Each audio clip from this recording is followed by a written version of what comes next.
So let's talk about the Real Housewives of Salt Lake City. Who are these women? Why are we interested? Are these the heifers we hate? No, these are the heifers we enjoy watching hate on each other. We have felon Jen Shaw. My God, these eyebrows. These eyebrows, these eyebrows, these eyebrows. Now, I do have to say this look gives Queen Zaida. But this is one evil heifer. But I guess so was Queen Zaida. Pretending you're about family and faith when you're about fraud and felonies. After that, we have Uncomfortable Heather, Bland Meredith, Raspy Lisa, and Boring Whitney. So Lisa and Meredith, baby, with friends like those, who needs enemies? Oh, and we can't forget about Mary Cosby, who is married to her step-grandfather. Now, today we call that grooming. She called it getting her inheritance. Now, Mary and Jen were friends, but because Jen was in the hospital visiting her aunt and then went to Mary's, and Mary said, "You smell like hospital," they are no longer good. You smell like hospital. That's what she said. So that's where our original sin orients from. You smell like hospital. You smell like, now we've all smelled, and it's just antiseptic. It's just antiseptic. You smell like hospital. And now she smells like prison. But isn't it funny how the tables will turn? Because I wonder, when you come out of the rehab facility after visiting your son, who's in there because he's addicted to fentanyl, knocking on the knoll, what do you smell like? What does rehab smell like? Does that cling to your clothing when you leave? Inquiring minds would love to know. What does rehab smell like, and does it stay on your coat? Since Jen could smell like hospital, you can smell like rehab. They said, "I smell like that rehab," and I said, no, no, no. Now that's a retroactive read. See? Mind your mouth. You smell like hospital. You smell like rehab. You smell like promises, promises. I'll through with promises, promises now. You on this show to afford rehab. Let's not get it twisted. It takes me to dark places.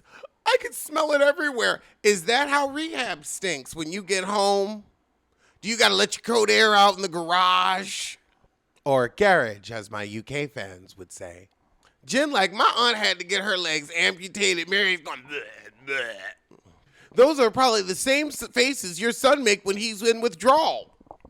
He probably doing the same thing. Ain't it funny how that come home to roost? Child, that chicken found its way. It took 5 years, but baby, that chicken is scratching at your door with a talon. So Mary gets invited to Jen's birthday. But now let's get started with yet another fight. Heather versus Lisa. Lisa said, when I was in school with Heather, Heather was a good time girl, showing her boobs and all that, very non-Mormon, very, very undemure. And Heather's like, that never happened. Lisa said she didn't know me. Now she said she saw my tits. So Jen confronts Mary and says, you hurt me saying I smelled like hospital. I bet your prison cot hurts more. However, Mary won't take ownership. At least your son took ownership of his addiction. Why does that wig look soiled? Not dirty, soiled. So now we got the friend saying, Mary, you said it. Well, I sure did say it. Then why are you lying? Oh my God, Mary is the word. This is why. I don't want to say it's karma, but here you are saying, why are you getting your legs cut off at 60? I'm sorry, the legs are gone. That means your diet's bad. Ooh, your wig is worse. I can't believe you had the nerve to say anything about anybody with this wig and this and these eyelashes. Your son's on drugs, but you look like the crackhead. Soiled. Jen storms off yelling in her room about not letting people into her circle. Mary wanders in, and she's still saying, well, it smells like hospital. She whines about her being in the hospital. Honey, don't nobody care. That's a piss poor justification. But Mary go on and apologize. Fight one. Jen don't really accept it 100% though. Fight number 2 is between Lisa and Whitney, because Lisa gifted some waiters and Vita tequila for Whitney's vow renewal, but apparently the staff wasn't acting right.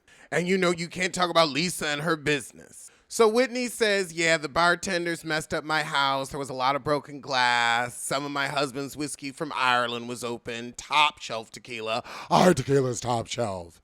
I mean, tequila you can't get in the States, darling. But Lisa's like, well, if Vita tequila was there, why is other tequila there? You're asking for a donation. You could have gone to the liquor store. So, of course, Lisa takes that over to Meredith and whines. I sent tequila for 500 people. 500. She's not being appreciative. She's going for my business. Don't do that shit with me. So she walks off as the party ends. So now Lisa at home whining to her husband about it. I mean, girl, it was a gift. She told you your employees was acting funky. Getting their ass, not her ass. This is why your marriage is in shambles. Whitney, however, tells the girls while they're skiing that her and Lisa keep having these big misunderstandings. Oh my God, I can't believe Meredith is defending Lisa. Well, she's acting out of kindness and not condescension. She's trying to be a big sister. Lisa acts out of kindness. Until you talk about your pussy. I can't wait until we get to where she reads you. Just to look back and see Meredith say this. Now that's a hoot. So we have our dinner argument with Whitney and Lisa. Why do you judge me? I don't judge you. Why would you say that? Why would you judge me? I don't judge you. Why would you say that? If you feel threatened, it's because you feel threatened, not because I threatened you. I don't threaten people. When I said Whitney should discuss her issues with Lisa, I didn't think it was at the I didn't anticipate it would be at the dinner table. Well, where the hell else y'all gonna argue? Confronting someone in front of a large group of people is never going to go well. Just keep filming, heifer. Just keep filming. The only reason we had that conversation is because you confronted me about your gift. I never said I would bring about I never said I would bring up rumors. I never allude to that. I am purposely not using the word swinger. So now she's using it. Now she's bringing it out. And girl, if you can find somebody else to hunch on him, I'm sorry, if that's what I was married to, I'd be wanting to get with another couple and do a do-si-do, swing that partner to and fro. Oh, Lord. I mean, I'm sure he's a nice man. I ain't never heard nothing about him. But he's just teeth and sun damage. Teeth and sun damage. I like lobster in my salad, not in my boudoir. Whitney said the conversation is not whether I'm a swinger. It's about if Lisa's judgmental. Swing low, sweet chariot. Put your keys and grab 'em, go. I don't judge you. I don't care enough to judge you. And now Heather gets in the mix. Well, we haven't had love and kindness from your ass, Lisa. I want to know how this woman owns a skin lab but looks so rough. Did you borrow that jacket from Jackie Christie? Because it looks like wolf pussy. Well, coming from you, I feel nothing but the opposite of kindness. My intent is always good. I can't help how I'm perceived. You're comfortable with being perceived as dismissive, arrogant, and crazy? Now, as dirty as Mary's wigs are, I want everybody in the comments to tell me what they think it smells like when she takes that hat off. Because that wig is soiled. We've seen the wig is soiled. And I'm sorry, you inside with that hat of a wig on, and then this fur hat, I can smell corn nuts, Fritos. Oh my God, smell like a Frito pie. Oh God, you know it's smelling like a Frito pie. Oh, ooh, now I want to make Frito pie because winter's coming. I love a Frito chili pie. But you see, it smells good when it's pie, but humans ain't supposed to smell like that. But now Heather come from how you know I flashed my boobs. Child, Janet had a titty out. It ain't that big of a deal. But it was love and kindness to call me a flasher. You don't know me, but you know my breasts. I'm with Heather. I don't get it either. I've never done anything mean to you, and until you figure out what I trigger in you, I can't help you, Heifer. Fuck y'all. Everything's out of love and kindness, but thumbs up and fuck me? Well, you sent me a thumbs up, and you know that means fuck you. They ask her in confessional, was that a fuck you? Absolutely. If I send a thumbs up, that means I'm too busy to type a response. It's not a fuck you. I know Lisa well enough to know she intentionally doesn't make anyone feel bad. Okay, Meredith. Just keep filming. If I made you feel bad, I'm genuinely sorry, but I'm done with this right now. I'm done. All right, that was episode 2. Let's get to the rest of the arguments. Oh, God, we've got Brooks with a vagina in my face. Oh, I forgot about that. Twink marks. And I firmly believe, and this is what I will give Meredith credit for as a mother, I believe part of why she got on this show is she wanted Brooks to be a star. Now, is Brooks a star? No. But do I respect the living fuck out of her for making sure her child had the opportunity? Yes. So now we get to fight number 3 when Jen comes over, and you see this is also part of Meredith's PR plan. They were going to have the big coming out of Twink Marks, because remember, they hadn't said he was gay yet, and I don't assume people are heterosexual anymore. I don't just automatically assume anybody's sexuality, gender orientation. I'm going to let you let me know. I don't want to assume you can make an ass out of you and me. Who are you? And who you hunching? If I care who you hunching. In this scene, and I wonder if they've edited out because it was Peacock, Jen, while she was kicking her legs up in the air, was saying, grinder, grinder. That's why they was mad about. So Jen goes over Meredith's, and they're talking about the 20s party Jen is throwing with stolen money. She said, I'm going to be a 20s Hollywood madam. I don't want to be a basic flapper. No, you want to be a felon then and a felon now. So it all started with describing the party. We're going to have the coach's friends there, and we're going to do some high kicks. And the daughter asked, well, what are high kicks? Oh, God. Are they like shoes? And I guess she thought she meant high heels. But she said, no, I'd do a high kick right now, but I'd show you my vagina. We don't want to see it. So then, yep. Oh, they got it. They got it. Now, I want to know what they edited out that made her start saying grinder. Because how the hell did we get from high kicks to her with her leg up?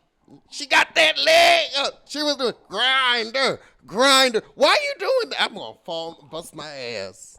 And then Twink Marks, I'm feeling really uncomfortable. Why do you know what grinder is? Why are you? That's why. You didn't care nothing about that twat. You turn your head. It was the grinder. Grind.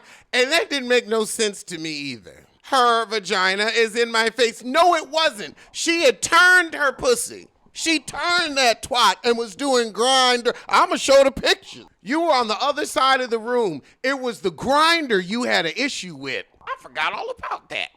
So we have Twink Marks telling his mama he didn't like the grinder, but masking it as, I saw her vagina. Child, I didn't see vaginas before. You keep stepping. What you gonna do now, unsee it? Over with the felon, she's upset that Meredith has disinvited her to the sleepover because of the vagina showing. Oh, God. Jen's still upset about that, aunt. Well, I hate to say it, but with the way you stole from old people, you don't have a leg to stand on. Now she mad Meredith went to her church.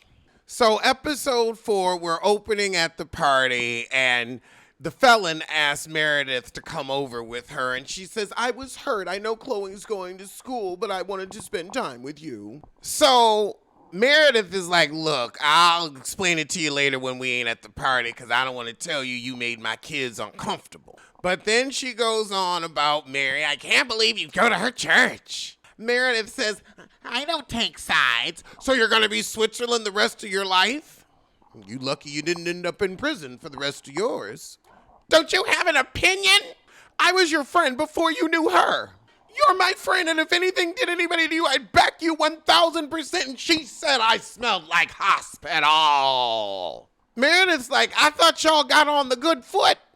So, of course, Lisa goes to check on Mare. And then we get the line from Jen. So you're going to be friends with Mary, who fucks her grandfather? Didn't even put the step on it. Do you have to?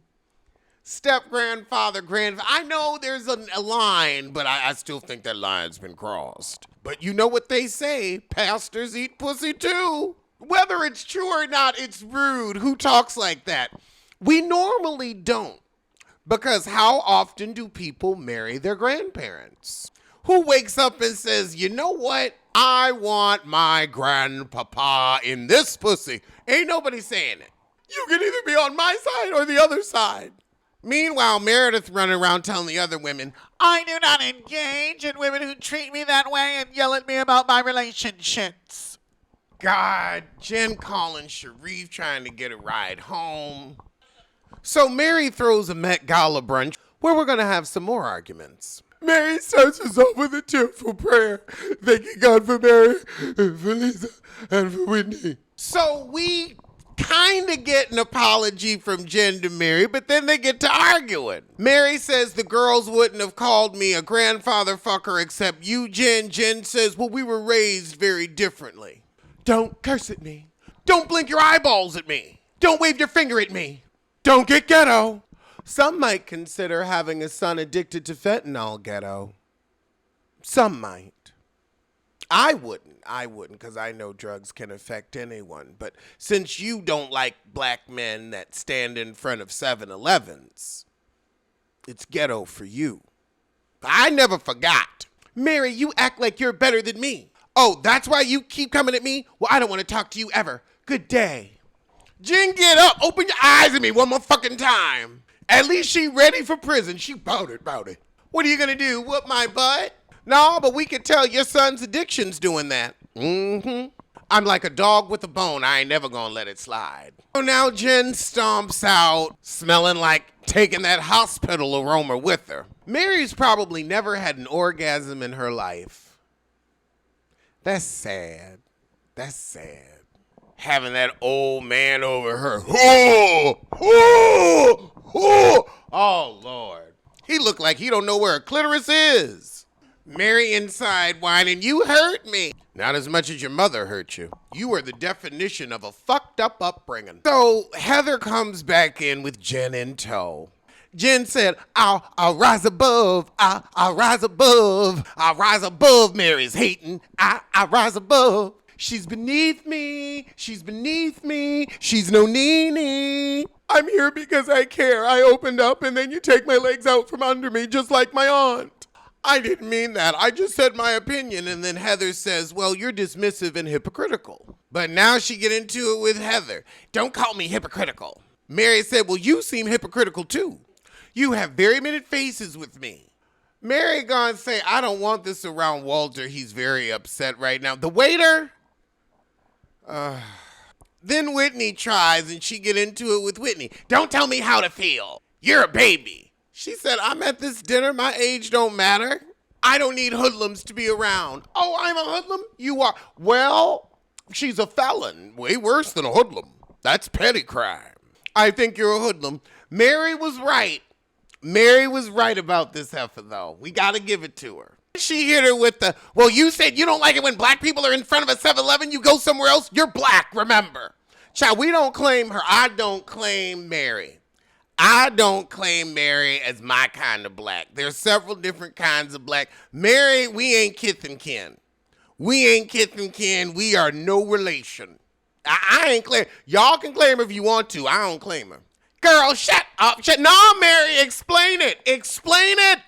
I want to hear the explanation because your son was the one in front of 7-Eleven selling drugs. Remember, he was caught. With a cornucopia of illicit substances. And that's why you back on the show to pay legal bills and rehab. So don't tell me you afraid to run into family. That's what it must be. So Jen leaves, and that's the argument. Unresolved. All right, so we've got a party, and the heifers are getting ready to argue because we're toasting to new beginnings. Oh, it's Lisa's Sundance party. Because she's the queen of Sundance.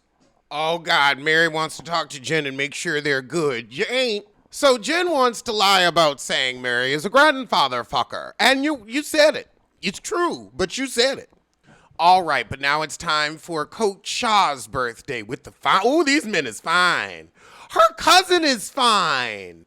I forgot Jen Shaw's cousin is fine. All right, so those are all of the fights that we've had from episode 1 through episode 6 of season 1 Housewives. So we've seen who really is getting into it with people. It's Jen and Jen. And I'll see you soon for something. So tell a kin, tell a friend, tell that heifer you hate. She needs to know.